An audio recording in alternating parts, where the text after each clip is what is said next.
a este ser le explotó el pecho, le mató algo desde dentro, pero claro, yo veo Alien 1 y digo, es que este bicho es maravilloso. Coincido con Ash, es el organismo perfecto. Ahí es donde le coges cariño a esas pelis especiales que te van a marcar de por vida, ¿no? Con ese granulado, ese sonido VHS. Sí, ese rebobinar. Antes de que salga un Alien, tú ya estás viendo una película de terror cósmico. Y hay gente que dice que no, gente que dice que no es terror cósmico. A mí al final el gato juega un papel bastante importante en la narrativa para generar suspense. Va poquito a poco en alguna escena, ve presencia de la muerte de algunos personajes. Compro que evoluciona de la 1 a la 2, eso lo compro. Pero en esencia veo 4 Ripleys diferentes, entre comillas, porque el xenomorfo no es muy erótico, pero bueno, quien lo vea erótico, ahí no me voy a meter. Respeto a todo. A cada uno le gusta lo que le gusta. Exacto. Si alguno se cita con el xenomorfo, adelante. Siempre la hemos llamado como Alien el octavo pasajero y vengo a deciros que creo que es un error. Hubo un tiempo en que reinaron los videoclubs, donde las estanterías repletas y el olor a celuloide prometían guiarnos a través de grandes historias. Muchos vivieron aquellas sesiones de viernes noche. Solo unos pocos fraguaron los cimientos de esta inmensa aventura. En la era digital, desde lo más profundo del underground, una serie de mensajes fueron lanzados para preservar todos esos recuerdos.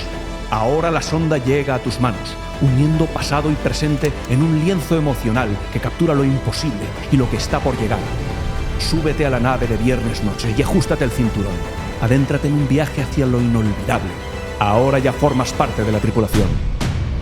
Viernes noche, porque sabes quién es Ripley sin ir a buscarlo a Google. Muy buenas a todos, videonautas. Hoy estamos aquí con Marc Balaguer. Vamos a hablar de Alien, el octavo pasajero, la película que tanto nos marcó de jovencitos, de casi niños, diría yo, ¿no, Marc? ¿Qué tal estás? ¿Qué tal? Muy bien, pues encantado de estar aquí, la verdad.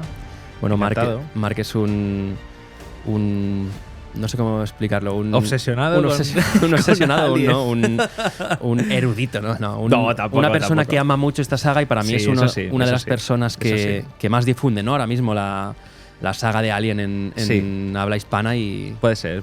Sí, lo que intento… O sea, al final es una saga que disfruto muchísimo, como muchas otras, pero Alien especialmente, y intento transmitir esa pasión y ese disfrute y la verdad es que compruebo que lo comparte mucha gente. Entonces mola mucho porque al final es un bucle de disfrute de unas mismas películas que existen y existirán siempre, y la verdad es que mola muchísimo. Y estar aquí para hablar de Alien, vamos, el primero.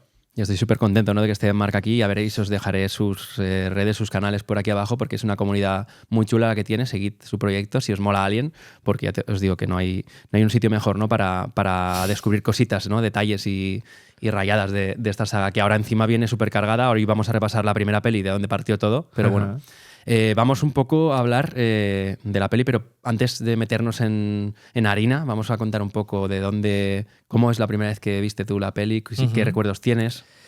Pues, bueno, lógicamente en el estreno no la vi porque es del 79 y yo soy del 92. Entonces, la vi en VHS, la vi en casa y diría, no me acuerdo, pero diría, porque tengo un colega que le encanta el cine también y que de pequeño me enseñó todas las películas que podía. Él tenía televisión de pago, él tenía el mítico Calle 13. Muy bien. Y con el VHS grababa las películas que pillaba. Entonces, claro, yo cuando tenía 7, 8 años ya había visto La Cosa, Alien, Aliens, Vampiros de John Carpenter, Holocausto Caníbal, o sea, todas las barbaridades que se te ocurrieran ya las había visto, entre ellas Alien. Y bueno, pues no recuerdo el momento exacto, pero sí, la debí de ver en su casa y él me dijo, tienes que ver esta película que es mítica de ciencia ficción. Y le diste ahí. Y entonces me la mostró. Y lo que sí que recuerdo es que me gustó mucho más la segunda. La segunda, conecté más con la segunda porque es más fácil conectar siendo niño, porque tiene más acción, es más movidita, ¿no? Hay más personajes. Y luego ya con el tiempo ya viré eso y me decanté más por la primera. Muy bien. Pues yo recuerdo también, ¿no?, que en mi época, bueno, siempre cuento la historia que mi padre era técnico y que las cintas de los clientes, pues se quedaban atascadas en los vídeos y traía. En este caso no descubrí Alien así, sí descubrí otras muchas como Terminator, muchas que has contado, ¿no? Que por cierto has hablado de la cosa. Hace poco estuvimos grabando David y yo un especial de la peli de John Carpenter. De hecho hablamos también de ti, que te ibas a pasar a hablar de Alien.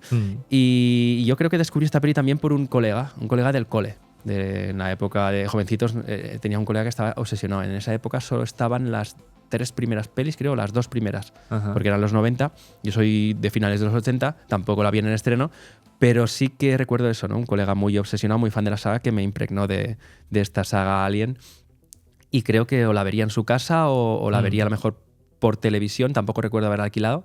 Pero sí, por esa época, y ahí es donde le coges cariño a esas pelis especiales que te van a marcar de por vida, ¿no? Con ese granulado, ese sonido VHS, sí, ese rebobinar. Esa nostalgia que tanto nos mola aquí también promulgar, ¿no? En Viernes Noche. Total. Y bueno, ¿y ahora cómo la ves después de estos 50 años? Yo la vi hace poco para preparar un poco el guión del podcast y tal, y es verdad que para mí sigue siendo una obra maestra.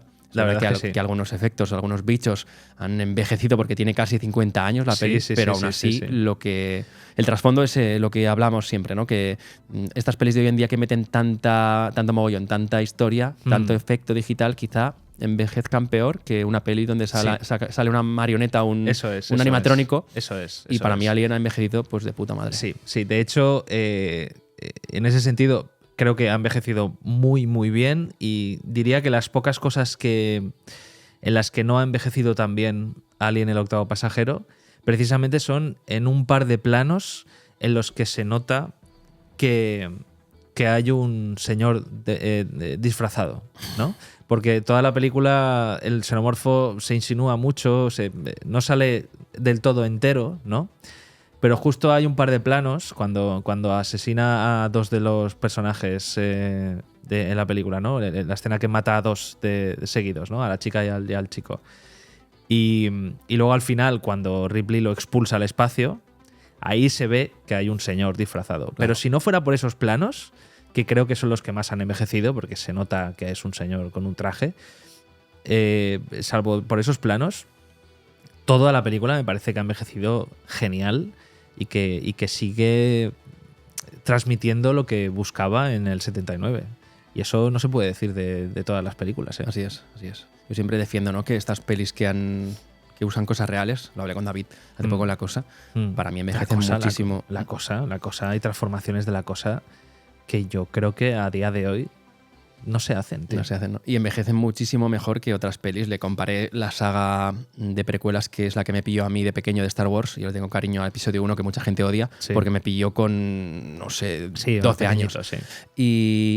Y envejecen muchísimo peor que para mí, las originales, porque estaban hechas con maquetas, ves el ordenador de las precuelas de Star Wars y dices, madre mía. Que luego algunas cosas se han arreglado, pero aún así eso.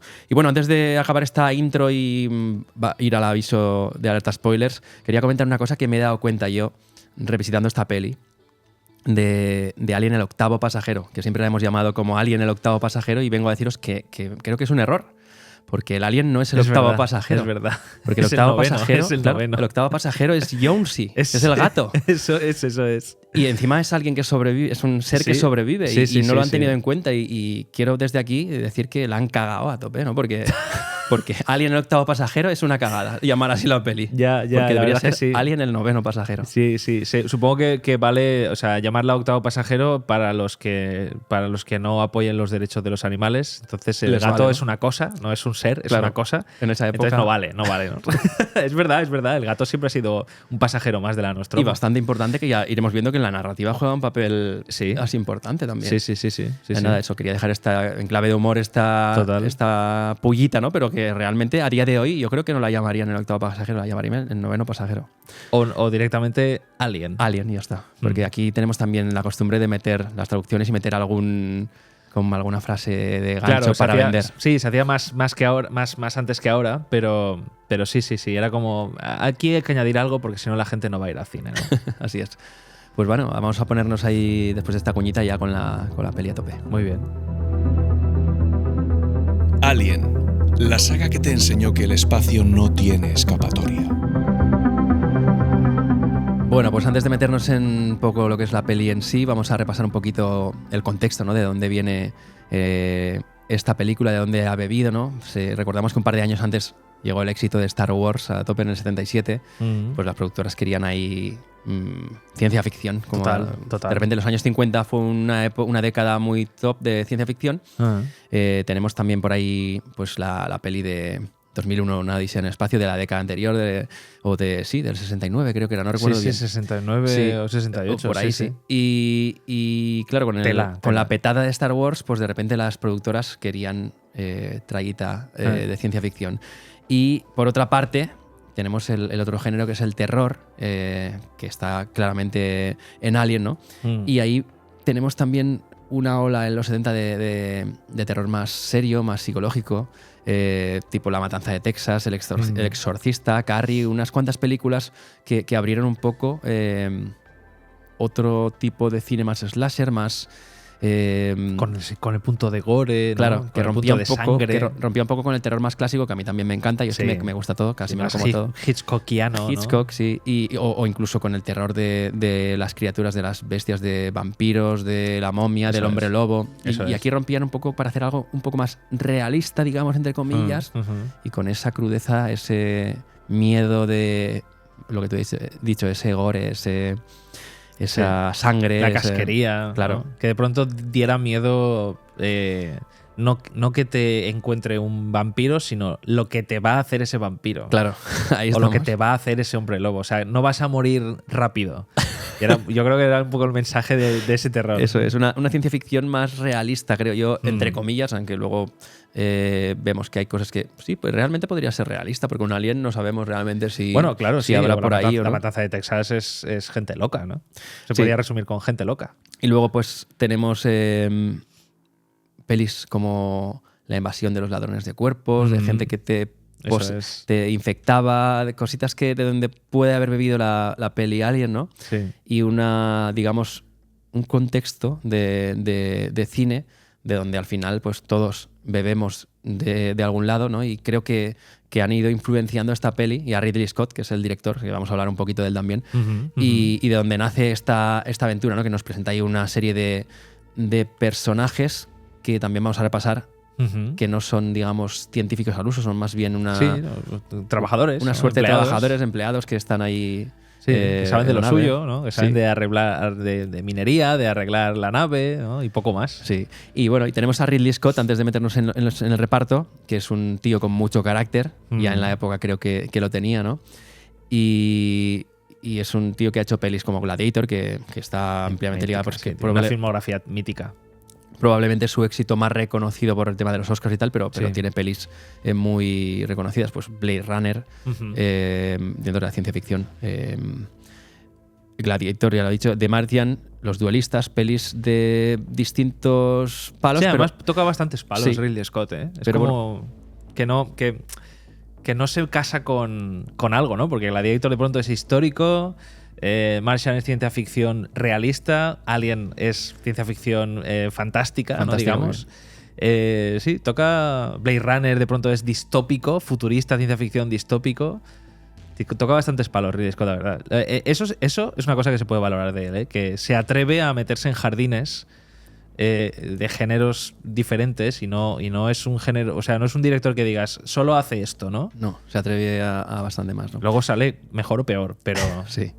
Pero bueno, ya te digo, lo que hablo muchas veces con David, por ejemplo, que hablamos que últimamente está metiéndose en demasiados jardines Ridley, pero se le permite por todo lo que ha aportado al cine, ¿no? Al final y hay un punto que haga lo que le salga de los huevos. Porque, claro, es un máster. Porque ya tiene permiso para cagarla, ¿no? Después de todo lo que ha hecho puede hacer lo que quiera y disfrutar de la vida. De hecho, o sea, se demuestra porque la ha cagado en muchas películas y otros directores con esas mismas cagadas quizá no vuelves a verlos trabajar. Claro. Y él sí, lógicamente, ¿no? O sea, ¿quién hubiera trabajado después de Alien Covenant? Pues esa es la pregunta que lanzo al vacío. Pues sí, nos podéis ir comentando lo que vamos hablando de la peli, porque siempre está guay, ¿no? Que le deis un poquito de vidilla ahí a los comentarios. Claro. Y bueno, ahora nos vamos a meter con el principio de la peli, ¿no? Que parte ahí en una nave donde vemos una serie de personas que están criogenizadas, se descongelan. Esto vamos a atarlo con el reparto.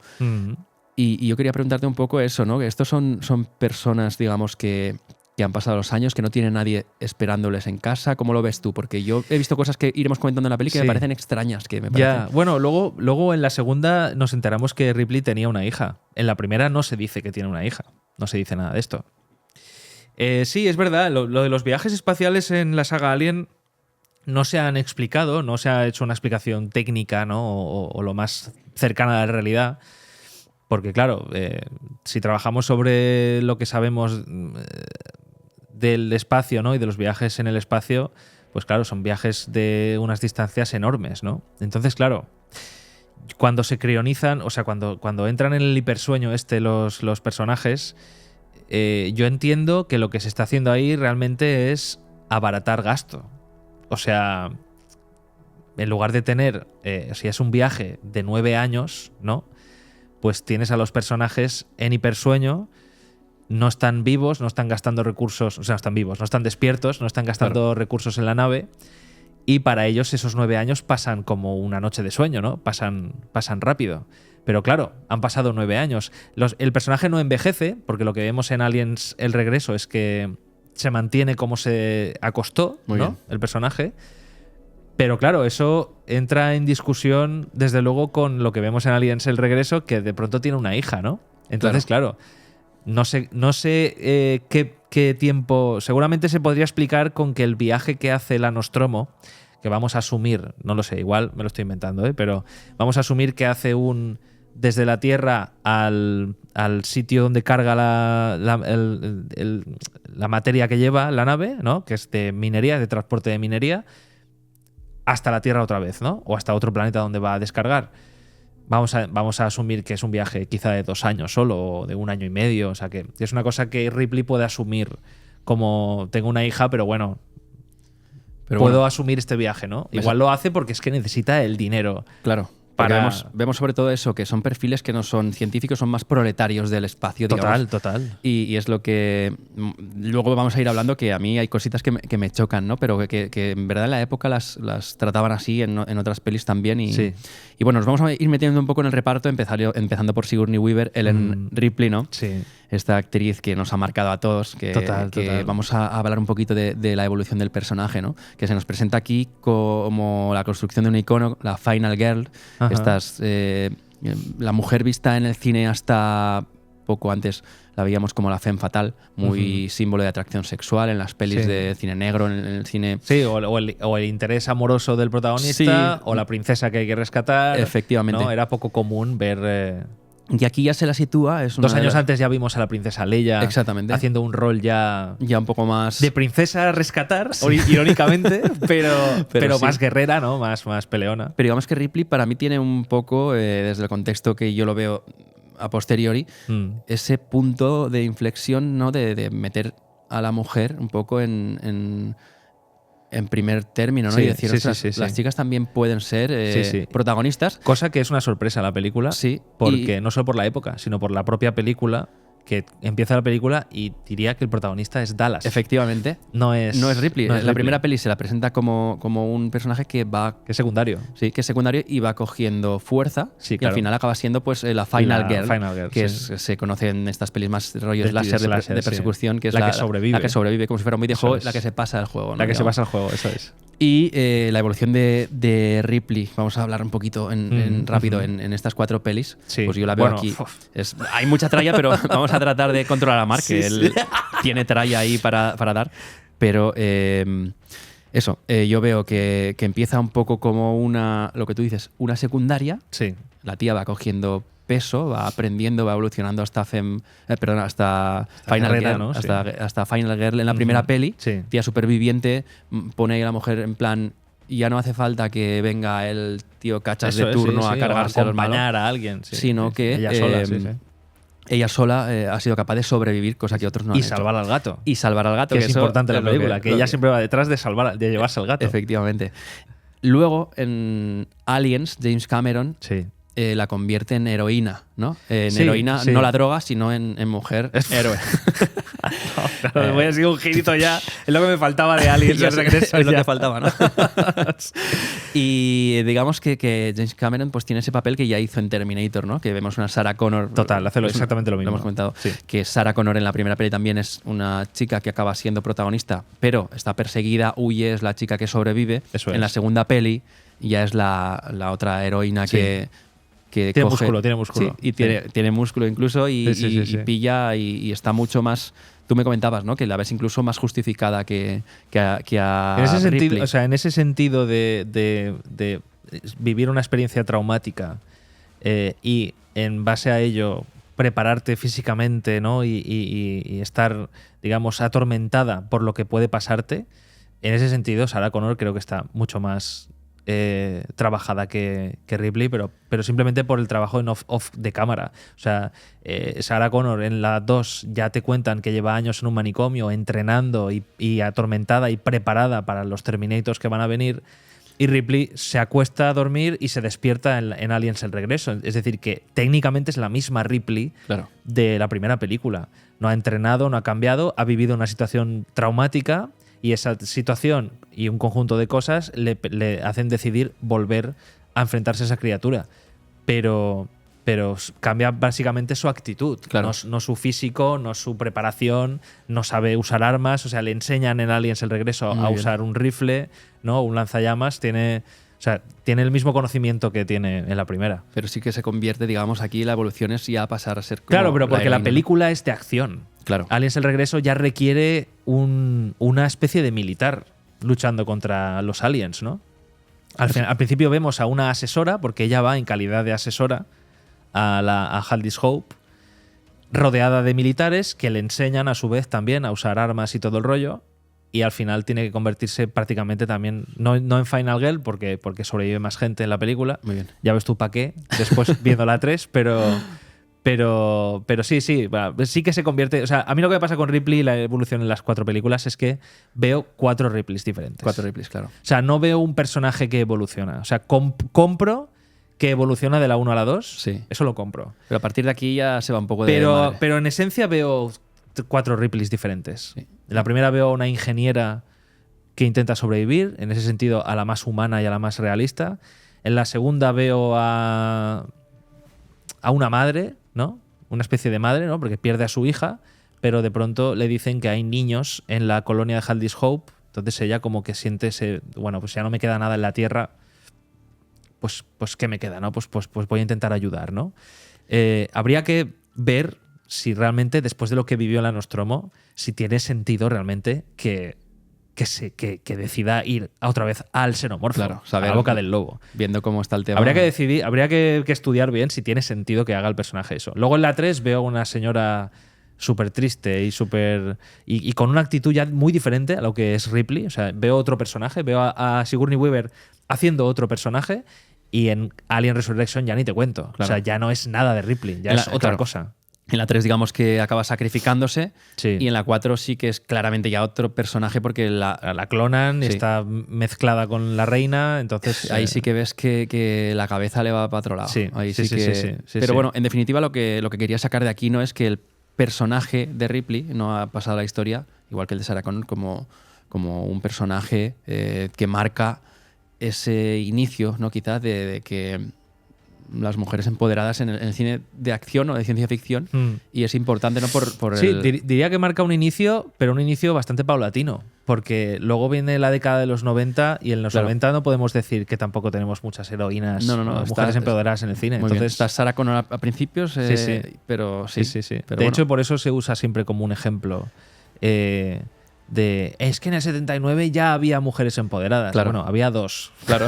O sea, que decir, ahora afortunadamente hay más. Sí, sí, sí. Pero había 2. Entonces costó que eso Costó, pero se bueno. convirtiera en una dinámica. Pero, también, lo piensas y en la época ya fue un paso atrevido también, ¿no? Sí, Porque, sí, porque veníamos sí. al final, sabemos de dónde venimos, Total. de unas productoras que pues veníamos de una época más machista, es así. Sí. Y alguien tenía que dar así. un poco los Es así. primeros pasos. Sí, sí. Y genial, ¿no? Ha De ido hecho, evolucionando. me parece, esto hablo sin datos, pero me parece que que se tomó, antes de la producción de la película, se tomó la decisión de hacer el personaje de Ripley femenino, porque en origen no lo era. O sea, en origen no iba a ser una Final Girl, iba a ser un Final Boy. Muy bien. Y no sé quién tomó la decisión, pero dijeron que no, que se cambiara. No sé si tuvo que ver con que alguien dijo, es que Sigourney Weaver es una actriz que haría este papel súper guay. Haría genial. No lo sé, no sé cómo fue, pero leí que hubo algo de eso, hubo de decisión de cambiarle a mujer el personaje. Muy bien. Pues, ¿qué vamos a decir de Sigourney Weaver, no? Pues un montón de películas que nos han marcado, Cazafantasmas. Sí. Es mítica. Vamos, allá donde sale, dices, ostras, que sale. A mí me Sigourney. encanta. Ahora dicen que va a salir en la próxima peli de Star Wars también. Sí, sale en Star Wars, sale en Avatar. En la de Mandalorian, creo. En Mandalorian, Muy eso bien. es, sí. O sea que- Y mi gata se llama Sigourney. Ah, sí. Oh, genial. Muy bien. Sí, Pues sí, nada, sí. es alguien que nos ha marcado y que ojalá por muchos años la podamos ver, ¿no? Eso es. por... Y quizá en algo de Alien, no lo Eso sé. sería- No creo. Pero Estaría bonito, en verdad. Estaría bonito Sí. porque ver ahí Sí. una despedida de su Ya. personaje lo merece Ya, pero también. es un personaje que se despidió realmente ya. Sí, pero Entonces, como ahora tenemos la vena nostálgica tan... ya. Pues no descarto un cameo digital en Alien Earth. una redespedida, vamos. No descarto. Repasamos el resto del elenco. Aquí Mm. tenemos a Kane, a John Hart, el inglés, que ya falleció. Y claro, Sí, la peli hace mítico 50 actor años. también. Que, bueno, pues pelis como... El hombre elefante. Sí, lo hemos visto en V de Vendetta, en Solo los amantes sobreviven. Yo suelo comentar pelis que he visto y me han molado. Muchas más, obviamente. Sí. Es la primera víctima del xenomorfo. Eso es. Luego tenemos a Dallas, que es creo el que era capitán, el que ¿no? empezaba El- como prota, ¿no? de la peli. El que parece que es el prota, sí. El que parece, sí. Tom Skerritt, supuesto amor de Ripley. Tienen ahí un poco un pequeño romance, pero que acaba al final en nada porque palma el tío ahí a mitad. ¿Te refieres a qué personaje? Dallas, ¿no? Tienen, Dallas. Tienen sí, ahí sí. un poquito de... Dallas, sí que claro. Tienen un poquito de... Claro. De hecho, incluso lo podemos sacar por convención nuestra. O sea, es como un prejuicio que ya tenemos nosotros. Viendo la peli, identificas. Y esto es una cosa social, ¿no? O sea, que ves a alguien y dices, vale, protagonista es Dallas y su interés amoroso va a ser la más guapa, que es Ripley, ¿no? O sea, es como que ya de base. Sobre todo en la época, ¿no? O nosotros siendo pequeños viendo la película, Te viene ahí. creo que sin que la película nos lo diga, nosotros vamos a decir, vale, sí, el Dallas es el prota y la novia va a ser Ripley, ¿no? Pero no llegan a consumarlo con ningún beso. Sí. No, de hecho, yo creo que no hay. Porque yo sí que había leído que había una escena donde se dan un beso y la quitaron o algo así. ¿Ah, sí? Creo que sí, pero, pues no lo sé. pero No lo sé. No lo sé. Pero- En la peli No se confirma nada como cerrada, tal. yo no veo. Perfecto. Pues bueno, continúa. Bueno, él ha aparecido en pelis como Top Gun, Ujú. como Contact. 91 años, sigue vivo de momento. Está ahí. Está ahí, por ahí A sigue tope. pasando aquí. Y toquemos 91 años tiene. madera. Sí, toquemos madera Buah. que continúe. Qué fuerte, tío. Luego tenemos a Parker, que es Japeth Kotto. También falleció en 2021 con 81 años. Que claro, la gente que sigue viva después de 50 años ya empieza a ser complicadete, ¿no? Sí. Es el ingeniero jefe, pragmático y fuerte oposición a las decisiones de la compañía. Sí. También alivio cómico, ¿no? Sí. Un poquito. Con Hemos- eso de que le hacen bromas a Sí. Ripley, ¿no? Sí, Y sí. pero esto nos lo van a pagar, esto entra dentro. Discuten mucho en la película sobre la compañía y si les paga, si no les paga. Muy bien. Está guay eso. Se le ve que también. para ser un ingeniero jefe tiene lo que tú dices, un aura muy de campechano también. Sí, de decir, sí, esto no lo sí, pagan, sí, no sí. lo pagan. Preocupado por la pela, que Es decimos verdad, aquí. es verdad, exacto. Y bueno, lo hemos visto en pelis como Vive y deja morir, el villano de James Bond, o en Perseguido ahí con el tío Schwarze. Luego vamos con Lambert, que es Verónica Cartwright. Sí. Yo para las pronunciaciones soy... Quizás el personaje más desdibujado de la película. Sí, que ¿no? es... El que Sí, puede ser que no... tiene menos papel, tiene menos papel. Me pasa como en Romulus, por ejemplo, que yo no conecto tanto con con los personajes. ¿no? Exacto. Quizás es un personaje más más... Sí, es el único que diría en la película que sirve más de carnaza, ¿no? Sirve más para que se cargue alguien mostrar el alien, ¿no? exacto. Sí. Que para. Sí, que para que tenga una evolución como personaje. Eso es. Sigue viva también. Vamos, estamos con quién sigue vivo y quién no, porque después de 50 años... Porra de quién sigue 75 vivo. años. Comentadnos si queréis quién creíais que seguía vivo y quién no. Luego tenemos a Brett, Harry Dean Stanton, que este también falleció ya con 91 años, claro, era mayor, en 2017. El segundo ingeniero que muere a manos del alien ahí en la sala de los motores. Ujú. Que es el hombre que protagonizó hace poco una peli que se llamaba Lucky, que era ya viejecito, no sé si te la recuerdas, No. un señor mayor que tuvo bastante fue su último papel de prota y se estrenó justo el año de su muerte. Anda. Una peli que habla de la vejez y que es interesante. Te la recomiendo si no la has visto, si tienes cariño a Alien, ver este hombre Sí, claro. y a su canto del cisne, digamos. Qué guay. Salía en pelis como Paris, Texas, en un montón de pelis, tengo que ver la chuleta. Y bueno, luego tenemos a Ash, Ian Holm, pues quien no lo conoce, ¿no? El mítico Bilbo. También ha salido en Brasil de Terry Gilliam. Pues qué vamos a decir de este personaje. El personaje sorpresa en la película. Claro, personaje sorpresa, que resulta ser un androide. No sé si nos queréis comentar. Vosotros, la primera vez que visteis la peli, ¿teníais claro que era un androide? ¿Os esperabais el giro? O... Imposible.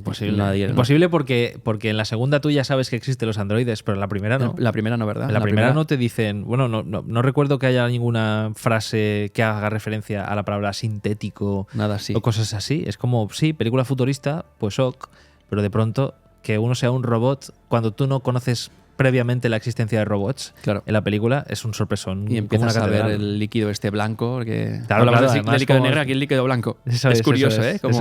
Cómo funcionan estos androides de Alien, ¿no? Sí. Y bueno, pues el gato, que yo siempre estoy ahí defendiendo al gato. El gato es parte de la tripulación. Porque para mí, al final, el gato, aparte de que sea parte de la tripulación, juega un papel bastante importante en la narrativa, aunque no lo veas, pero cuando te mola el cine lo ves y dices, están usando el gato para generar suspense. Va poquito a poco en alguna escena, ve presencia la muerte de algunos personajes, se escapa. Claro. O sea, tiene un papel... Claro, presencia el asesinato de este... Has dicho el nombre. No me quedo con los nombres. Parker, ¿puede ser? O de Lambert, alguno de estos, no sé. El primero que mata, el xenomorfo. El primero que mata, lo tengo aquí apuntado, es Kane. Eso Kane. es. No, perdona, el segundo. O sea, el que mata ya al xenomorfo ya mayor. Que lo pilla en la sala de los motores, en las cadenas y todo el rollo. Y es que tengo la chuleta, si no sabría ningún nombre. Es que nunca me perdo los nombres. A pesar de estar obsesionado con la película. Es que claro. Ironías de la vida. Es lo que... cuando lo mata, el gato presencia... O sea, no lo ves tú, no es explícito. Pero vemos al gato. Pero ves al gato poniendo una cara de susto que al pobre gato a saber lo que le hicieron en el rodaje para que hiciera eso, ¿no? Y estufar ahí y todo el rollo. Pero se usa para dar un susto también. Claro. Y en plan, el alien está aquí, no, es el gato. Y en realidad el alien está en la otra escena.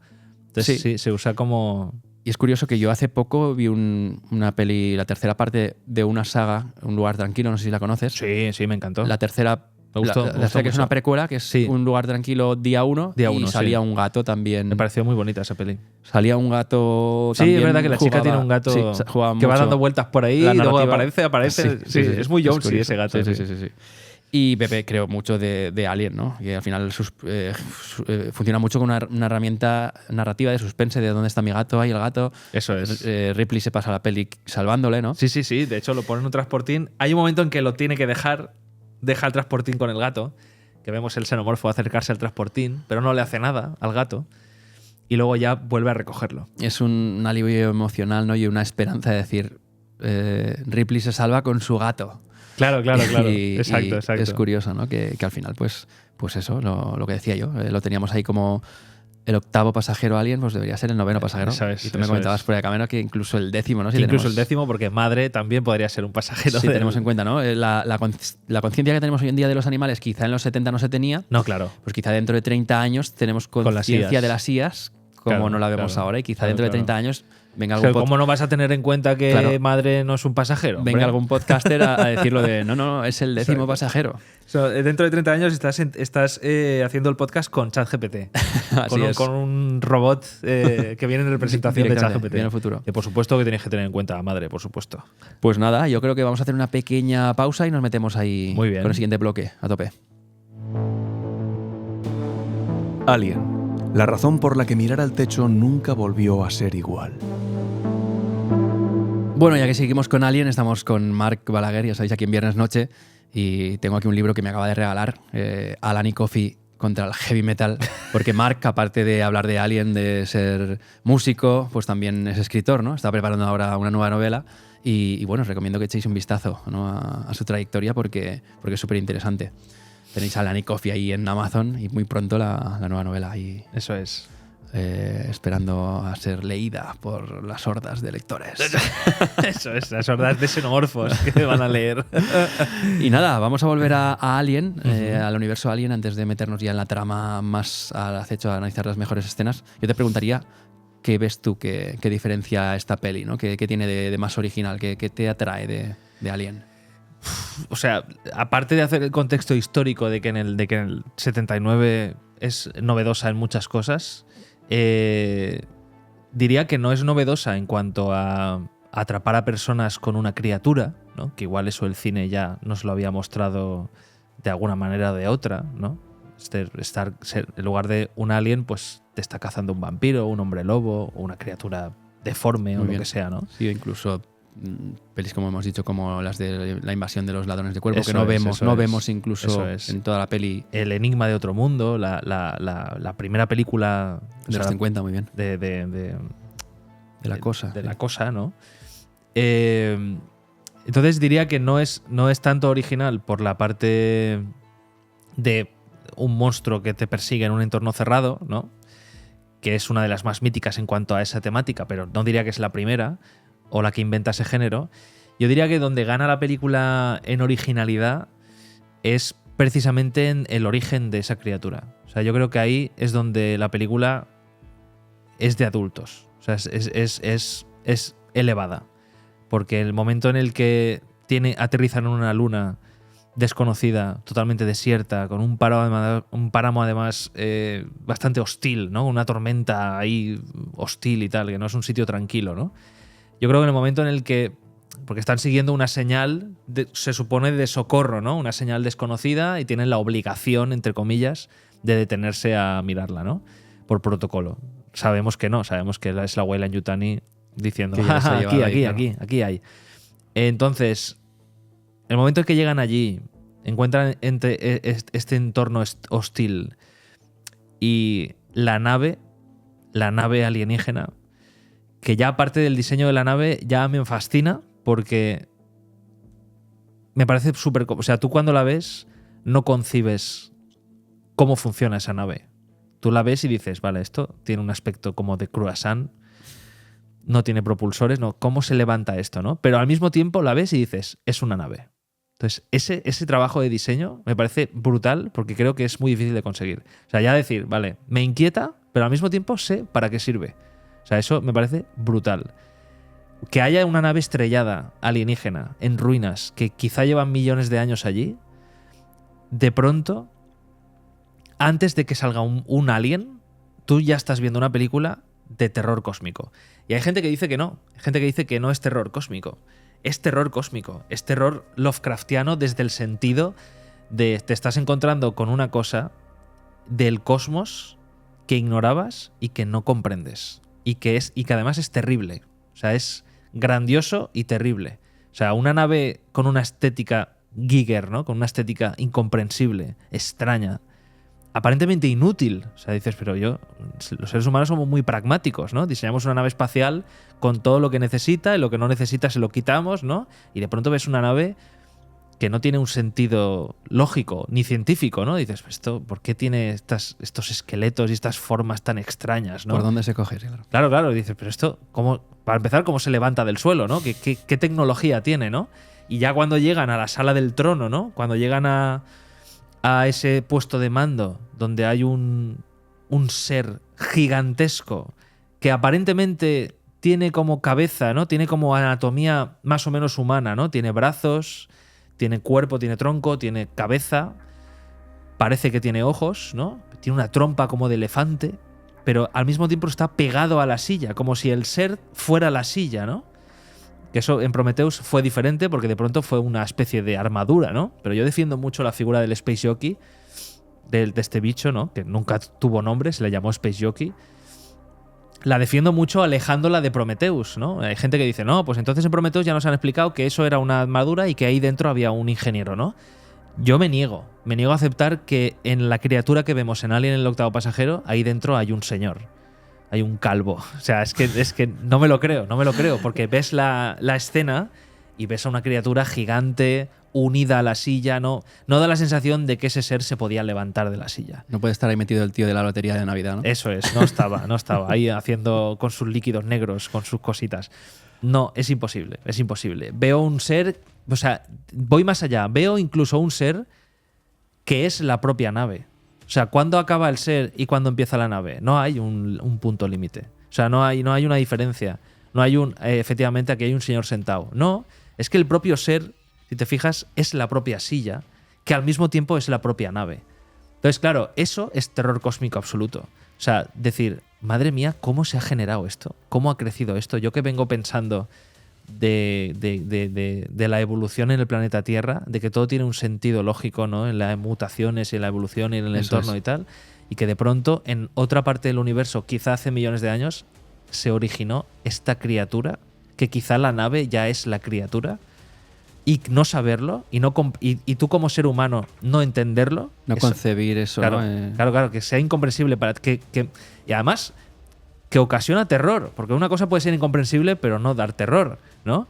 Pero es que da terror, es que ves la escena y dices, Dios mío, es que no querría estar donde está la tripulación de la Nostromo ahora mismo. Es que no quiero estar ahí, porque daría un miedo Sobre estar todo en esa cueva. El miedo, ¿no? Que es algo que viene de lo desconocido. El miedo lo produce el no conocer. Claro. Y claro, es una situación que cuando te pones en escena, como dice Mark, pues de repente te sientes ahí, ostras, ante algo que tu cabeza no puede concebir. Y encima va más allá la escena, porque no solo te muestra esto, sino que ese monstruo, ese ser que está ahí, tiene el pecho reventado. Y te están dando ya una pista. Primero te están dando una explicación. Esa nave estaría yendo a saber dónde. Pero a este ser le explotó el pecho, le mató algo desde dentro, y eso seguramente ocasionó que desviara la nave, cambiara de rumbo y se estrellara en una luna que no tiene ningún propósito. Porque en el guión original de Dan O'Bannon, esto lo sé por el cómic que se hizo de ese guión original, en un principio, cuando llegaba la Nostromo, o el nombre que tuviera la nave, no me acuerdo, que creo que era diferente, cuando llegaba a la luna en cuestión, se encontraba pirámides, se encontraba más parecido a lo que vemos en Prometheus. Estructuras y tal, ¿no? Es decir, que aquí ha habido una civilización extraterrestre que ha construido aquí y que ha debido ver algo de valor en esta luna, ¿no? Aquí no. En Alien vemos una luna yerma en la que por accidente se ha estrellado esa nave, ¿no? Que de hecho está mal estrellada, está tumbada, es decir, ha sido un accidente en toda regla. Y dentro de la nave descubrimos la razón. No sabemos qué es, no sabemos dónde se ha originado, no sabemos cuántos años tiene esa criatura, pero sabemos, luego más adelante, con el Chestbuster, ya acabamos de comprenderlo, que un alien mató a esa criatura, un xenomorfo salió de su pecho y eso hizo que se estrellara la nave, ¿no? Y encima nos regala otra cosa, que es, hay un agujero en el suelo, aparentemente causado por ácido, ¿no? Y bajan por ese agujero y descubren un almacén, ¿no? Vemos incluso la escena, o sea, la nave tiene esa parte circular, entonces llega a entenderse, construyendo un poco la nave en tu cabeza, llega a entenderse que los dos cuernos de la nave son almacenes, ¿no? Son todo almacenes enormes que tienen huevos. Y durante mucho tiempo yo pensé, cuando vi de pequeño la película, yo pensé que del Space Jockey había salido la reina y la reina había bajado y había puesto los huevos. Pero lo que vemos abajo no es una colmena. Lo que vemos es un almacén. Es un almacén ordenadito porque esa criatura estaba llevando los huevos a algún sitio. Y esto lo ha dicho Ridley Scott. Ridley Scott, cuando hace referencia al Space Jockey y que incluso quiere responder a esa pregunta en alguna película, que da miedo, dice eso, dice, esta criatura estaba yendo a algún sitio y llevaba en su bodega de carga ovomorfos. O sea, se asume que es una bodega y que se asume que la carga de la nave son los ovomorfos, ¿no? Y esa nave podría estar perfectamente millones de años allí varada y los huevos mantenerse allí en stand-by porque estamos hablando del organismo perfecto. Entonces sobrevive en condiciones extremas, es extremófilo, es como un tardígrado, o sea, sobrevive donde le da la gana. En Romulus hemos visto que Big Chap fue expulsado al espacio por Ripley y dijo, pues me recojo, me hago una crisálida y ya veremos qué pasa, ¿no? Y lo recogen y está vivo. Entonces, toda esa escena yo creo que es lo que hace que Alien el octavo pasajero sea algo diferente. Desde luego hay más cosas, ¿no? Pues el papel de Ripley, el diseño del xenomorfo que es Giger, ¿no? El rollo del chestbuster. Hay muchas cosas que definen a Alien el octavo pasajero, pero para mí la principal es esa escena. Es como unos trabajadores pobres que están haciendo un viaje de trabajo, camioneros, o sea, Sí. de pronto se encuentran con una cosa que cambia la historia de la humanidad por completo. Sí, y que se encuentran eso con algo inconcebible. Me recuerda mucho a las criaturas del cine de Cronenberg, que a mí me flipa Exacto. mucho, y juega también mucho con Exacto. ese terror de lo inconcebible al final, de Eso esas es, criaturas eso es. extrañas, esas cosas. Que pasa pues, con la cosa de John Carpenter, por ejemplo, También. que no pasa con el enigma de otro mundo, que sí que tiene una forma concreta, el alienígena, pero en la cosa de John Carpenter, ahí fue muy listo él, no pasa. O sea, ¿qué forma tiene la cosa?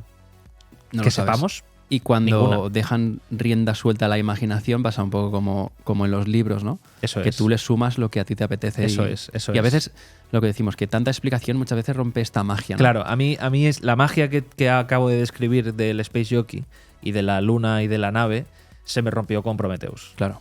Con Prometheus se me rompió completamente, porque yo pensaba que con Prometheus iba a aportar, pero no a chafar lo Claro. que ya se había creado desde el 79. Y la lástima es eso, que muchas veces queremos más y más y pedimos, pero Claro, no nos damos claro. cuenta que esto Claro. al mismo tiempo puede estar destrozando esa magia, esa parte de que al final el creativo, el autor, en su época, Eso la es. obra la concibió Eso así, es. sin esa explicación, porque eso te lleva a que tú aportes. O sea, Eso que cada es. uno Eso es. desde Y porque ese misterio, esas preguntas no resueltas, no son importantes para la trama. Claro. Que eso es fundamental, porque cuando una pregunta es importante para la trama y no se responde, entonces estás destruyendo el producto. Véase Star Wars Episodio 7, por ejemplo. Sí. O véase Prometheus. Pero Alien, tú sales de la película y sí, te preguntas, igual que la tripulación de la Nostromo, ¿de dónde cojones salió esa nave? ¿De dónde se ha originado? ¿Qué cultura tenía? ¿Qué ser era? ¿Cómo era en carne y hueso? Porque lo que vemos parece un esqueleto. Pero no hace falta responder a esas preguntas. De hecho, el propio Ridley Scott se chafó a sí mismo en Prometheus y en Covenant, porque en Prometheus destruyó el mito del Space Jockey y en Covenant destruyó el mito del xenomorfo. Porque ahora sabemos que no será así, pero hasta el momento, cuando vimos Alien Covenant, la explicación lógica de la película es que el xenomorfo lo creó David, lo creó un sintético, 4 días antes de la Nostromo. Ostras, tío, no me puedes decir esto, tío. No me puedes crear el xenomorfo en una década antes de... Porque yo vivo con la concepción de que este ser es incluso más antiguo que cualquier ser de... O sea, en mi imaginación, el Space Jockey de la primera película recoge a los ovomorfos, los utiliza como un arma biológica, que es un poco lo que pretende. De hecho, es una lección que te está dando la película con respecto a Weyland-Yutani. O sea, Weyland-Yutani quiere usar al xenomorfo como un arma biológica. El Space Jockey, que es una criatura ancestral muchísimo más avanzada que el ser humano, ya falló en ese sentido. Porque de alguna manera algún facehugger se escapó, impregnó al Space Jockey y eso le causó la muerte. Entonces ya te están contando la película. No te vayas de flipado, porque no vas a poder controlar a esta criatura. Efectivamente, es lo que le pasa al Space Jockey y es lo que le pasa a Weyland-Yutani constantemente.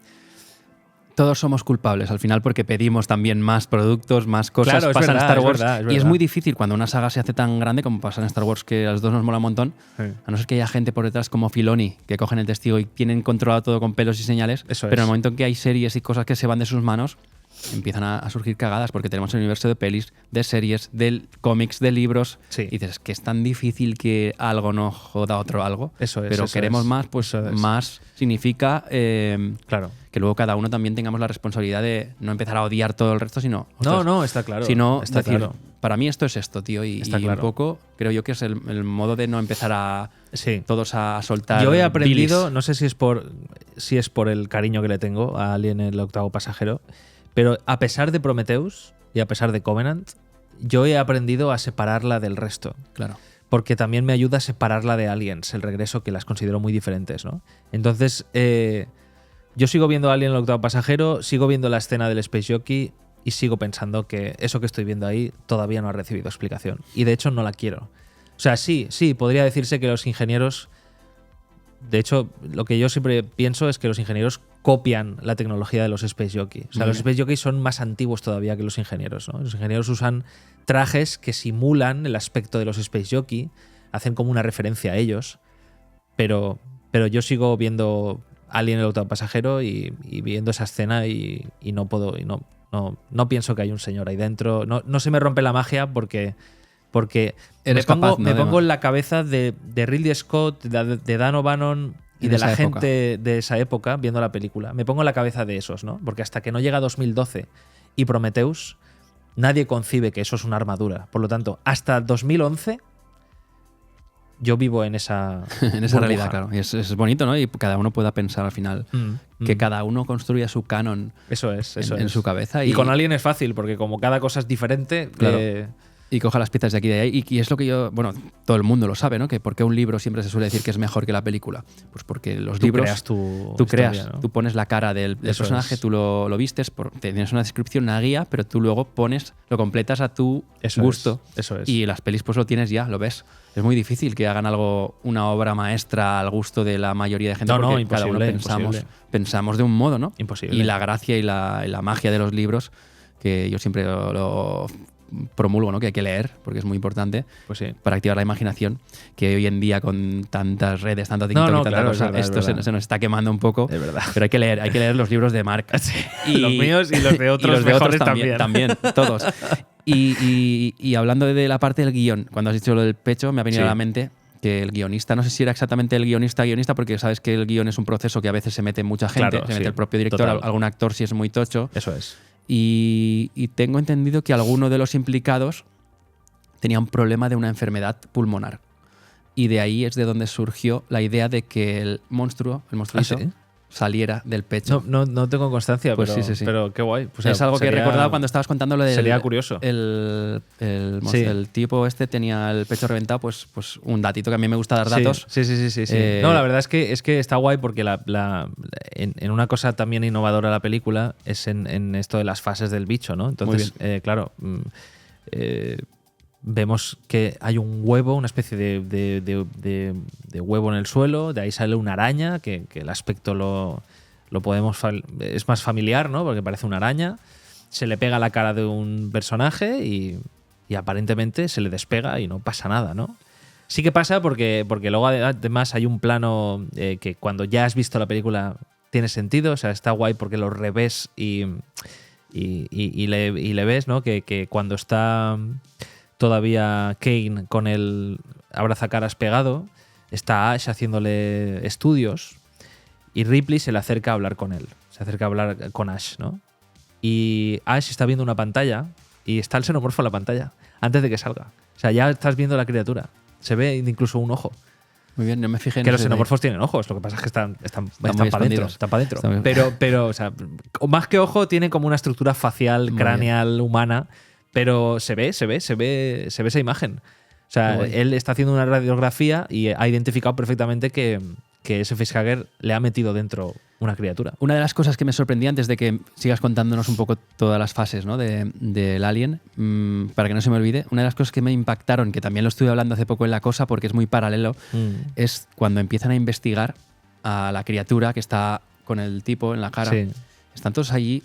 Esto lo vemos con los ojos de hoy en día después de haber pasado la Sí, pandemia y tal. sí, sí. Pero están todos ahí, Sí, incluso eso, acaban, recuerdo, como comiendo o desayunando con el tipo al lado, con la criatura. Puede ser, no sé si esto me lo estoy No, imaginando. la pero criatura no. O sea, ya cuando se despierta Cuando Kane, se lo llevan a se desayunar. lo iban a desayunar directamente, ¿no? Sí, claro. sí. Y dices, hostia, Y protocolo. nada, ahí. Claro, ahí se puede explicar por qué Ash, que es un mentiroso, puede haberles dicho, tranquilos, está todo bien. No pasa nada. No claro. le ha hecho nada. O sea, la verdad es incomprensible, pero no le ha hecho nada. Es curioso porque creo que en la propia peli están hablando de protocolos, tal, y al momento están desayunando todos con el tipo al lado. Ripley es la única con sentido común ahí, porque cuando le dicen que han herido a Kane y que se le ha adherido a la cara una cosa, Ripley no les deja entrar. No les deja muy bien. Lógicamente. Claro. Es Ash el que les deja entrar porque Ash dice, sí, Hombre, es claro. el cargamento. No pasa nada, Sí, claro. sí. Es que está Sí, ahí. tiene que entrar. Está para lo que está, ¿no? Claro, Ya sabemos claro. que está para recoger la mercancía. Eso es, luego entendemos también por qué hace eso Ash, ¿no? No es por empatía hacia Claro. Kane, sino porque viene la mercancía con él, ¿no? Pero claro, es verdad que, claro, pues por ejemplo, hay un ejemplo brutal en La Cosa, que es cuando están haciendo la autopsia. Sí. Y aparte de que no llevan ni guantes. Sí, creo que solo lleva guantes el tío, sí. Pues, pero no mascarilla ni nada, y el tío tiene la cabeza ahí nada, metida. Tal, Sí. Pero es que hay una cosa que es todavía peor, que tiene como una especie de palito con el que está levantando cositas de la criatura y luego vemos que están hablando y se lo pone en la boca. No me fijé, no lo recuerdo Te ese lo juro, detalle, te lo juro. pero solo, claro, ahora esto Es lo vemos, como, ¿pero qué haces? esto ahora lo vemos.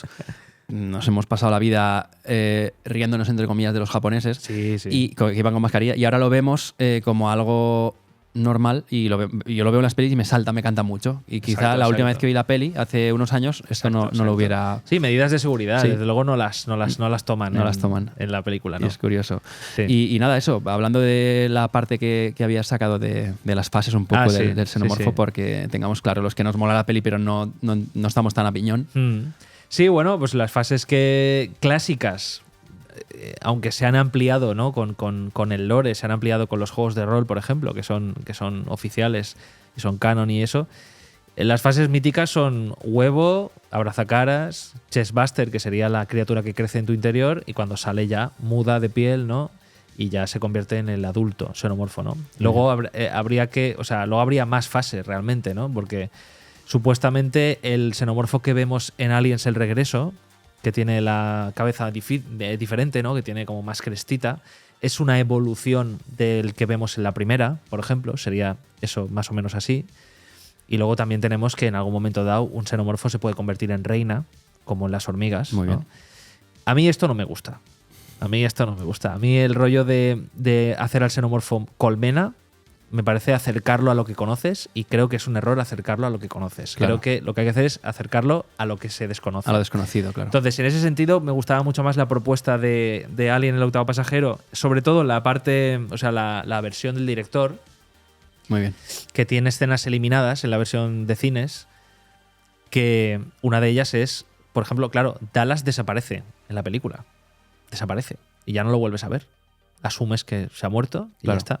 Pero en esta escena que se añadía en el corte del director, Ripley oye gritos, oye voces, y entonces baja con el lanzallamas y encuentra lo que parece ya una colmena en formación dentro de la nave. En la primera peli. En la primera.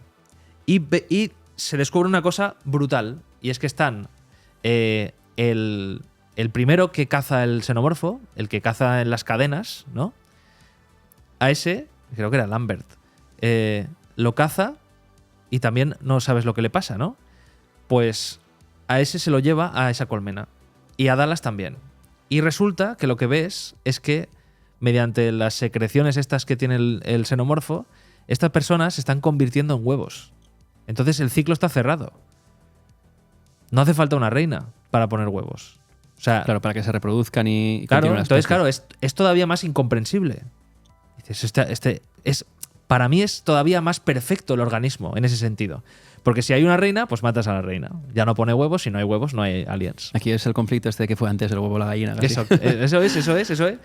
Pero añade ese punto más incomprensible todavía. Es decir, este organismo, ¿cómo se ha originado? ¿Qué clase de evolución? O sea, o es un experimento, o es una creación biológica, ¿no? ¿Cómo es posible? O sea, es un ser que, y de hecho lo dice es que sobrevive en todos los entornos. Es el organismo perfecto. Muy bien. Porque dice, vale, pues hay un huevo, sale la araña mete al xenomorfo dentro, el xenomorfo sale, el xenomorfo es capaz de coger un ser vivo y convertirlo en otro huevo que va a iniciar el proceso. Entonces es un organismo perfecto, o sea, no tiene fallas. Claro. La reina sí que es una falla para mí, porque puedes cargarte la reina e interrumpir los huevos. Esto en el canon oficial no es una falla, porque está todo como explicado, ¿no? En el juego de rol viene así. En las películas no se ha dicho, pero en el juego de rol viene así, ¿no? Viene como que un xenomorfo en un entorno alejado de colmena, como es Big Chap, es capaz de generar huevos, aunque en una colmena se generará una reina por fuerza y pondrá huevos, ¿no? Es Muy como que el mecanismo natural es que haya una reina, pero si no, tienen mecanismos de defensa para perpetuar la especie, ¿no? Entonces, bueno, pues está todo explicado. Muy bien. Yo siempre me he preguntado, ¿no? Los nombres estos tan tan curiosos que tienen las criaturas, si podría ser que los hubiera puesto Chiquito de la Calzada, ¿no? Porque lo de facehugger me suena mucho a Chiquito, ¿sabes? Ya. Me suena mucho a Chiquito. La gente de fuera de España no lo conoceréis, pero es un humorista que yo le tengo mucho cariño y siempre que puedo lo saco a la palestra. Ya ves, facehugger y chestbuster. Facehugger. Es verdad. Y bueno, ya para acabar este punto antes de meternos en la última parte, pues tenemos que comentar un poco el aura sexual, ¿no? Que tiene toda esta peli, esta saga, ¿no? La estética Giger. La estética, claro. Claro, la estética, o sea, de hecho la imagen que sirvió de inspiración para el xenomorfo, que se llama Necronomicon 4, creo, es una ilustración más de Giger, que es la que cuando lo vieron Ridley Scott o quien sea, dijeron, queremos que el alien está muy guay. Se parezca a esto. Es una escena que tiene nepes. O sea es la cabeza del xenomorfo ya vemos que ya es eso, ¿no? Tiene forma fálica, ¿no? Eso es. Y luego, pues cuando nacen, vemos que tiene una forma de vagina. Eso es. Sí, en Romulus vimos de hecho un capullo, ¿no? Claro, que se abría y tenía eso. Muy explícito ya. Eso es. Todos los fluidos, toda esta lectura que hay de fondo, que a mí pues, personalmente no me interesa tanto, pero está ahí. Sí. Es una cuestión estética, es una cuestión de usar también lo sexual o lo erótico, entre comillas, porque el xenomorfo no es muy erótico, pero bueno, quien lo vea erótico, ahí no me voy a meter. Todo lo respeto, sí. Respeto a todo. A cada uno le gusta lo que le gusta. Exacto. Si a uno se cita con el xenomorfo, adelante. Es precisamente usar lo sexual y lo erótico, que normalmente es una cosa como muy guay, ¿no? Para todos, usarla en el otro sentido. Usarla en el sentido creepy, en el sentido un poquito de repelús. Eso es. Usarla en el sentido de repelús, es decir, ostras. Eso está rozando el límite, que si te mola ya es pues porque estás en el tema. Ya te molan ese tipo de cosas. Que es cualquier ilustración que veas de Giger pasa eso, ¿no? Que ves eso, ves cosas sexuales, pero al mismo tiempo algo que no te excita, ¿no? O sea, claro. no ves algo ves algo al revés, que busca perturbarte, ¿no? Entonces, claro, dices, wow, esta unión, este contraste, pues la verdad es que es curioso. Que en la obra de Giger es increíble, y que se tomara la obra de Giger para crear a esta mítica criatura, la verdad es que fue para mí un acierto espectacular. Y la nave y todo, o sea, todo. Pues venga, vamos a hacer una pequeña pausa y nos vamos con esos momentitos que más nos molan de la peli. Querido hater, recuerda que con tus comentarios también nos estás ayudando, ya que cualquier interacción con nuestras cuentas va a contribuir a poner cachondo al algoritmo. Por nuestra parte, preferimos que no pierdas el tiempo en algo que no es de tu agrado. Si aún así insistes, muchas gracias por tu apoyo. Bueno, videonautas, seguimos aquí en viernes noche y ya vamos con la parte final de este especial de Alien, el octavo pasajero. Vamos a repasar esas cositas que han quedado ahí un poco en el tintero, hablar un poco del que para Mark es el enemigo de la peli, que es el villano, que es el Weyland-Yutani. Eso es. Sus intenciones, un poco madre, que la hemos dejado ahí, está por ahí metida. Cuéntanos un poquito ahí. Sí, ¿no? O sea, lógicamente el villano de la película no es el xenomorfo y ni siquiera es Ash. Es la compañía, ¿no? Es la compañía Weyland-Yutani, que al final es también lo que hace durante la película no deja de ser una explotación de sus trabajadores al extremo, ¿no? Y que le importan nada sus trabajadores, ¿no? Sus empleados, al final se la sudan, ¿no? Son gente que tiene una nave, pues alguien tiene que conducirla, ¿no? Y como sé que en este sitio pues hay una cosa interesante y me interesa mucho más que todo lo demás, pues mando a esta gente y me da igual si uno se impregna, me da igual si mueren todos, me la suda, porque tengo un sintético a bordo y a madre, que es la inteligencia artificial que conectada con digamos, con la central, ¿no? Con Weyland. Entonces, claro, pues me da todo igual, porque es la máxima representación de la compañía capitalista que lo único que quiere es beneficio o nuevos activos. Eso es. O en este caso, un arma biológica que va a permitir tener más división militar o lo que sea, ¿no?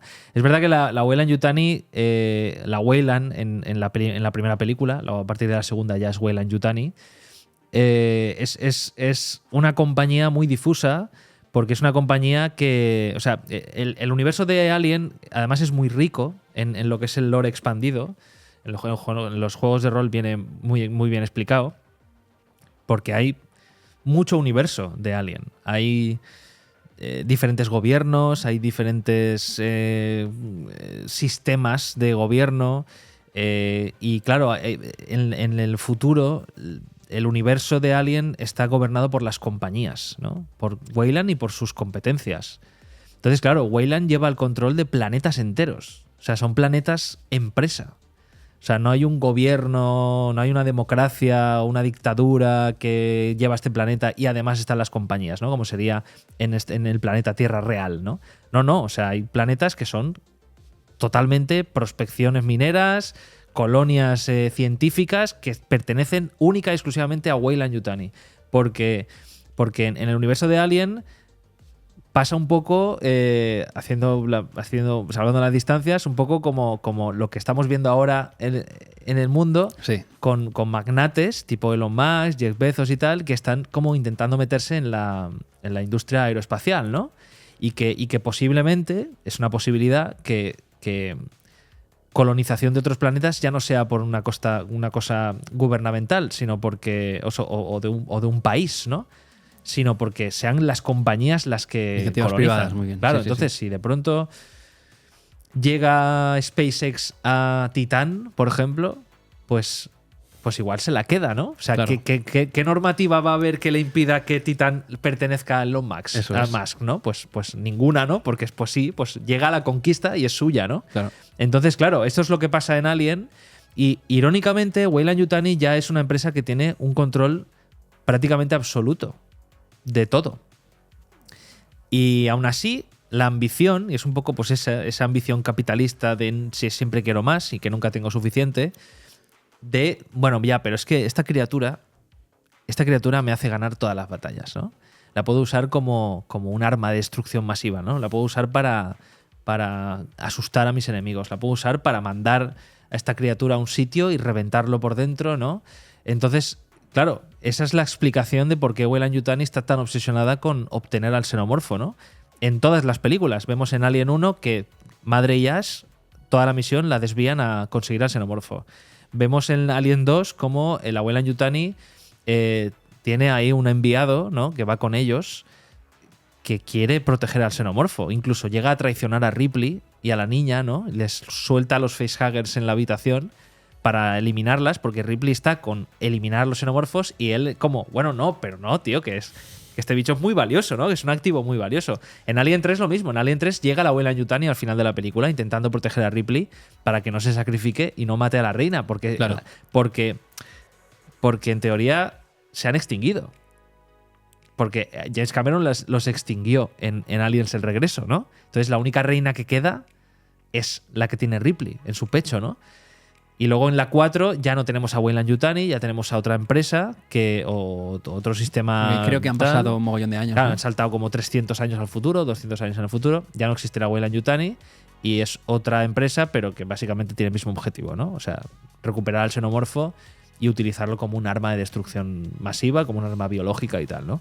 Entonces, claro, desde ese punto de vista, el ente que genera todo el mal en la película no es un sintético, no es Ash, una nave en ruinas, no es un bicho que está ahí tan tranquilo y que si no llega a ser porque llega Kane no se despierta y no le impregna. No, es la propia compañía que tiene ya en su mente que es la Nostromo, va a hacer una parada. Entonces, son los villanos, la Weyland-Yutani son los villanos. Y lo mejor de todo es que no les pones cara porque no sabes quiénes son. Claro. Son corporativos, son directivos de una empresa que están en la Tierra o en otro planeta o en una estación espacial dirigiendo el cotarro y la política de la empresa es esa, ¿no? Entonces, en Prometheus sí que le pusimos cara a Peter Weyland, que es el fundador de la Weyland-Yutani y que también en la película pues tiene otros propósitos muy interesantes. Podemos hacer solo de Prometheus. Sí. Porque en cuestiones filosóficas y existencialistas y de capitalistas y todo el rollo, la Tiene verdad es que tiene un montón de tiene un mogollón tralla. de tralla, sí. Pues sí. Entonces, claro, pues los villanos es que es la compañía. Claro, y justamente juegan a eso, a que no conozcamos, que es lo que hemos dicho antes, ¿no? Que está muy aliado al terror, ¿no? Cuando no conoces, pues incluso da más miedo este ente Eso superior, es. esa compañía que no sabes Eso qué es, poder es muy que- grande, que- es muy grande. que tiene. Claro. Luego lo vemos representado a través del sintético Ash, que Eso pues, es. vemos que representa a la compañía y quiere llevar a cabo pues Eso es. que no deja de ser... Su misión no deja de ser eso, un androide. Que no deja de ser un androide. A mí siempre me ha gustado pensar, aunque no creo que lo tiren nunca por ahí, pero a mí siempre me ha gustado pensar que en un momento dado, especialmente después de la muerte de Peter Weyland, ¿no? En Prometheus y todo el rollo tal, siempre me ha gustado pensar que en algún momento, no se dan cuenta nadie, pero en algún momento los sintéticos se hacen con la Weyland-Yutani. O sea, es como que la directiva de la Weyland-Yutani en realidad son sintéticos, ¿sabes? Que se hacen pasar por humanos. Entonces, por eso son más pragmáticos y quieren conseguir esos resultados, ¿sabes? Porque realmente ya no hay humanos ahí detrás que quieren armas biológicas, que no sé qué, que también mola pensarlo, ¿no? Pero que no, que hay sintéticos como David, por ejemplo, que dice, yo puedo crear especies y yo a los humanos me los cepillo, pero fácil, ¿no? Me cepillo a los humanos, a los creadores de los humanos y a todo lo que me venga. Entonces, claro, pues tiene esa parte de sintético, de amoral, ¿no? O de inmoral de la compañía. Sí. Una parte que me pareció curiosa cuando volví a visitar la peli, que también me pasó un poco en La Cosa, la estoy poniendo en paralelo porque la analicé hace muy poco, pero es esa falta un poco de lo que te decía, ¿no? De estos personajes no tienen quizá familia, o sí que la tienen, pero los vemos como gente con pocos... Yo los veo como muy apagados en plan sentimientos, ¿no? Porque de repente... Están como derrotados, ¿no? Claro, y de repente vemos que el primer muerto lo empaquetan y lo tiran al espacio y a tomar por saco y dices... Yo choco con eso porque digo, jolín, si tuviera una familia, dejarían el cuerpo y... Ya, es verdad. Porque claro, tampoco pienso que tengan miedo de que les infecte porque hace un momento estaban desayunando con esto. Entonces digo, si lo sueltan ahí no será por protocolo, sino porque ya no importa nada, porque no tiene nadie esperándoles, ¿no? Porque está... Puede ser. Yo diría que sin tener en cuenta la 2, que sabemos que Ripley tiene una hija, pero sin tener en cuenta eso, que todavía no lo sabes cuando ves Alien 1, yo diría que el tipo de misión que están llevando a cabo ya es una misión a la que solo se presentan gente solitaria que no tiene nadie en casa esperando, ¿no? Claro. Por eso me parece incluso una incongruencia que Ripley tenga una hija. Sí. Por el tipo de misión a la que se embarca, ¿no? Haciendo ese transporte. Pero podríamos explicarlo porque igual está apurada de pasta y necesita la pasta. Podría ser que tiene que tragarse una misión así. Claro, en su caso le toca esto. Podría ser la única explicación. Pero viendo solo la primera y no poniéndole a Ripley una hija, pues sí, diría que es gente solitaria que no tiene nada que perder, ¿no? Claro. Y que se embarca en esa misión por pasta, porque necesita pasta y porque igual es una misión que paga muy bien, la Weyland-Yutani. Sí, poca empatía entre ellos, así como en Romulus vemos que los chavales... No, en Romulus son amigos, tienen son amistad, compañeros, aunque ya te digo, y les une la vida horrible de minería, ¿no? A la que están condenados. Aunque también te digo que yo no conecté tanto con los personajes. Sí, está claro. Pero hay más humanidad en ellos que los de la Aquí a lo mejor están los personajes un poco más desarrollados, pero no tienen empatía entre ellos, no tienen nada... Pero en cambio, o sea, yo sí que veo que hay rollete, ¿no? Con ellos. Porque se hacen bromas con Ripley, por ejemplo. Dallas, ¿no? Lo ven más como un líder, como un capitán, lo entienden así. Con el que no tienen es con Ash, precisamente porque Ash se embarcó en esa misión, claro. En una parada de la misión, impuesto por la Weyland-Yutani. Quitaron al que tenían, al oficial científico que había, lo quitan y ponen a Ash, ¿no? Muy bien. Y la tripulación de Nostromo se la tiene que comer porque la manda la compañía, ¿no? Muy bien. Entonces... Sí, tienen esas cositas, pero eso me choca. De repente muere uno y tampoco se ve muy afectados. De repente ya están siguiendo con su... Ya, pero eso pasa. Supongo porque eso es un fallo, pero ese error creo que en una novela es más fácil de atajar. Y eso creo que está en el cine, pero desde los 70 y de toda la vida. ¿Vale? O sea, el otro día, por ejemplo, vi Until Dawn, esta de terror que han hecho, basada en el videojuego. Muy bien. Y está bien la peli, está bastante bien, está entretenida para una peli de terror así con adolescentes y eso. Pero, claro, cuando tú estás un grupo de amigos de toda la vida, ¿no? Que se quieren mucho y de pronto matan a uno de ellos delante de ti y la reacción que vas a ver en la película del actor o de la actriz nunca va a ser exactamente la que tendría. Claro. Porque la que tendría sería horripilante. Yo hiperventilaría. O sea, yo me daría me desmayaría igual del terror de la escena, de lo fuerte que estoy viendo, ¿no? Y yo creo que ya en la dirección de estas películas no se pretende eso. Porque si no, tendrías a los personajes hiperventilando todo el rato. Claro. ¿Sabes? Entonces creo que incluso puede pasar muchas veces en set que igual un actor o una actriz hace una interpretación enfrente de algo así terrible, como más realista, ¿no? Más fuerte, Claro. más hiperventilada, más nerviosa.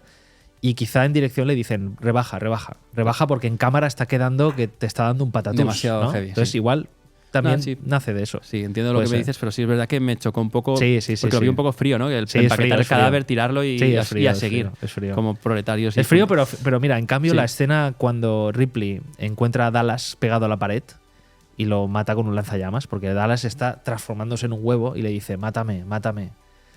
Entonces Ripley ahí llora y ves una reacción tiene más un poquito empática de- con lo que está pasando. Sí. Pero sí. Pues nada, yo creo que nos vamos ya a comentar un poquito por encima al final de la peli Ujú, y ya ujú. El final. vamos, es momento de despedirnos un poquito. El final, pues sabemos que ya han palmado todos menos Ripley y el gato. Eso es. De hecho, Ripley ya se siente bastante... Parece que ya incluso el xenomorfo... A salvo, ¿no? Sí, está a salvo porque ella creo que recordar que se ha ido con una cápsula, ¿no? Y el O sea, xenomorfo- ella ha activado la autodestrucción de la Sí. nave. Hay una cosa que no acabo de entender. Y que alguien lo deje en comentarios. Eso, sí, que nos lo si lo comenten. sabe. Porque hay una cosa que no acabo de entender en la película. Y mira que la he visto veces, ¿eh? Ella, o igual es que sí que lo entendí y se me ha olvidado. Ella activa la autodestrucción de la nave, pero luego se arrepiente y vuelve a desactivarla. Quiere desactivarla, sí. Pero ya no le deja la nave. Entonces, no acabo de entender por qué ella echa para atrás e No intenta recuerdo. desactivar la. Y puede que haya un motivo porque yo la vi hace poco, pero ahora mismo no recuerdo. No sé, recuerdo. yo no me acuerdo. ¿No O sea, sería para ir a por el gato? No. No, es que claro, no sé por qué exactamente. La cuestión es que ella parece que intenta desactivar. La cuestión, que o sea, la nave activa su autodestrucción y ella se sube a Una la cápsula de rescate, Narcissus, ¿no? a una cápsula de así más de portable, Sí. y entonces escapa y la nave se destruye a sus espaldas. Y ella no sabe que el bicho se ha Entonces ahí ocurre resguardado. una cosa brutal. Yo lo que veo ahí, porque claro, vemos durante toda la película que el xenomorfo es un ser implacable. Es un ser que caza a sus presas y que la única que se le escapa por poco es Ripley, ¿no? Entonces, claro, de pronto ves que el xenomorfo está escondido en la pared, ¿no? Con los tubos, con lo que más se puede mimetizar. Sí. Pero curiosamente Ripley lleva un rato en la nave, se ha desvestido, se ha puesto cómoda, ha puesto a dormir al gato y el xenomorfo no se ha movido del sitio. No se ha movido. Entonces, yo lo que veo ahí es que el xenomorfo es mucho más inteligente de lo que a priori parece, ¿no? Como una criatura así muy salvaje y muy mortal. Al fin y al cabo, tiene genética humana, ha nacido de Kane, es el hijo de Kane. Siempre se le ha llamado también el hijo de Kane, porque es su hijo realmente, ¿no? Es una mezcla de ADNs y tal, pero también es parte de hijo de Kane, ¿no? Y yo creo que tiene una inteligencia muy asimilable a la humana, incluso diría que superior. No superior en cuanto a quizá a creatividad o a comunicación, pero sí es superior en cuanto a supervivencia, ¿no? Entonces, yo creo que el xenomorfo ahí dice, vale, de alguna manera entiende que la nave está colapsando, porque si no, no tiene sentido. O sea, sería mucha casualidad que se ha escondido justo en el sitio Claro. en el que va a usar Ripley para huir. Yo creo que el alien, mientras Ripley está activando la nave, el alien entiende que la nave está colapsando y claro, se esconde en esa nave. De alguna manera tiene que saber que esa nave es la de rescate. No Claro. digo que él lo sepa verbalizar, pero de alguna manera el alien, para no entenderlo como un fallo de película, el alien sabe que el Ripley va a ir ahí, porque el alien se esconde antes de que llegue Ripley. Claro. Si no, no tendría sentido. Sí. Yo Entonces, creo que cuando saltan las alarmas, lo que tú dices, Claro. tiene esa inteligencia. Llega hasta el punto de decir, vale, tengo que irme a un sitio que me va a permitir salir. Y de alguna manera entiende que esa cápsula, esa nave, es la salida. Muy Aunque bien. no sepa leer un exit, ¿sabes? Pero Exacto. lo entiende. Y lo que hace además es un pacto de no agresión. Hace un pacto de no agresión con Ripley. O sea, el alien en ese momento entiende que no puede mostrarse porque va a generar conflicto. Claro. Y él lo que ahora quiere es, bueno, estoy en una nave muchísimo más pequeña, entonces voy a ver hasta dónde llega, porque seguramente esta persona quiere llegar a otras personas. Claro. Entonces voy a esperarme a llegar a donde haya más gente y entonces volveré a liar la parda y haré mi colmena. Que la colmena que estaba haciendo aquí me ha salido mal, porque la tía esta me ha destruido la nave. Claro. Entonces mi objetivo es hacer otra colmena y generar más individuos de mi especie. Ahora no tiene sentido, porque si lo hago ahora, me quedo solo. Claro, yo Entonces, entiendo necesito eso. más gente. Necesito gente a la que los abrazacaras ataquen. Entonces, pacto de no agresión, yo me quedo aquí en mis tubitos y cuando llegue aquí ya me Claro, descubriré. Y hasta que me lleve a otro Entonces, sitio. claro, esto es asumir una inteligencia y una deducción y una estrategia por parte del xenomorfo espectacular. Pero creo que le hace ganar, le hace ser todavía más Claro. perfecto. Yo es que no tuve esta lectura cuando vi la peli, simplemente vi al alien ahí y dije, este tío se ha metido ahí conforme ha podido, ha llegado y lo veía atrapado, como medio atrapado, como si hubiera llegado súper rápido para salvarse. No hice Sí, esta lectura, yo- pero es muy interesante Claro, verlo claro. desde su punto de vista. Claro, de hecho, hasta que Ripley no se acerca a él, hasta que Ripley no está delante de su cara, el bicho no saca el brazo. no saca nada, claro. Y aún así saca el brazo, pero no me da la sensación de que le esté atacando, ¿eh? Claro. De hecho, queda más patente lo que digo, porque Ripley se asusta, se mete en ese armario con cristalera para meterse el traje, ¿no? Para ponerse el traje. Muy bien. Y el xenomorfo se queda en el sitio. Está tranquilito y, Sí. y la teoría que tú me estás No va por lanzando, ella. yo la veo súper interesante. Está en y sus tubos y se está moviendo, se está contorsionando. Es verdad porque al Pero final no va. dices, esta Porque criatura ha pensado que si se carga a esta chica, que es la que dirige tiene la nave, poca salida. está a la Claro, deriva y llega va- a esa conclusión. Su y va- inteligencia le permite sí. llegar a esa Yo creo que conclusión. Y de hecho, no es hasta que Ripley se pone el traje y dice, bueno, ya, muy bien, pero yo te voy a sacar de aquí. Porque yo me tengo que echar a dormir. Entonces Claro, yo te voy a porque sacar de aquí. Ripley, Es cuando le enchufa cuando activa los gases esos, le molestan y entonces el bicho ya sale molesto y dice, bueno, pues ya está bien, pues si me molestas, entonces no hay pacto de no agresión. Claro. Voy a por ti. Pero hasta que Ripley no le molesta, no sale. Y es curioso porque va en contra de lo que el bicho ha hecho toda la película, claro. que es cazar. Y de pronto no le caza, no la deja en paz. Entonces tiene que ser eso. Tiene mucho sentido, la verdad. Yo te la compro, ya te la he comprado la teoría. Porque sí. Y está porque guay sí. porque es una lectura más que se hace al final de decir, wow, este bicho es tela, ¿no? Por eso me da tanta rabia viendo a ese Big Chap tan infalible, tan superviviente y tan estratega y tan inteligente, que incluso con Romulus sabemos que incluso sobrevive a lo que le pasa y es capaz de segregarse una crisálida para protegerse en el espacio, que luego en Aliens caigan como moscas en plan hordas, a mí es que me quita Te choca. mito, me quita Sí, sí. mito, porque para mí ya no es, en Aliens para mí ya no es el organismo perfecto. Ya. Para mí son hormiguitas que atacan en grupo, entonces asusta que ataquen en grupo. Pero claro, yo veo a Alien 1 y digo, es que este bicho es maravilloso. Claro. Coincido con Ash, es Sí. el organismo perfecto. Quizás son subespecies distintas, no sé, alguna exacto. cosa así, Y de para hecho- darle explicación. Y de hecho lo que les dice Ash antes de que lo quemen, ¿no? Que le dice que no tenéis posibilidades de sobrevivir. Va a ganar él. O sea, lo siento. Y además el pavo se parte, como. Sí, sí, lo es siento. que lo siento. Que os jodan, O sea, eso es lo que hay. contáis con mi simpatía, ¿no? La mítica frase que también dice en Romulus: contáis con mi simpatía, pero con poco más. Llega, porque- llega a ser muy repelente Ash, la figura Sí, sí, sí, del sí. androide, ¿no? Sí, que sí. simplemente es un androide que quiere... Es un robot que cumple órdenes. Quiere cumplir su cometido, Claro, claro. pero tiene ese puntito hijo de puta que... No, dices, sí, sí, "Ah". sí. Como David, como Sí. David. David es muy malo. Sí, Es muy malo. Entonces, claro, ya lo dice él, él sentencia a la criatura en la película, que no vais a poder con él. Y efectivamente, no pueden con él. y nada, pues eso. Hemos llegado ya al final de la peli. Yo creo que es un buen momento para dejarlo. Para deciros a todos que muchas gracias por llegar hasta aquí, que nos sigáis al canal, le deis a la campanita, todo lo que se suele decir, que os suscribáis, Eso es. que nos dejéis comentarios, por ejemplo, que nos contéis cuál es vuestro momento favorito de esta película de Alien. Eso es. Y que si queréis que repitamos en el futuro, que nos lo contéis también. Vamos a repetir si a Marc le apetece, por supuesto. Para Hombre, mí claro, ha sido claro. un placerazo. Para mí. Y nada, y esperemos que sea pronto esa repetición y que vaya muy bien con Seguro. tu canal, que siga creciendo a tope, que Marc está ahí Igualmente. petándolo. Y... sí, hombre, sí. Y... Como un chessbuster estoy. y nos vemos muy pronto. Eso es. Pues muchas gracias por invitarme. Yo encantadísimo, Carlos. Un saludo a todos.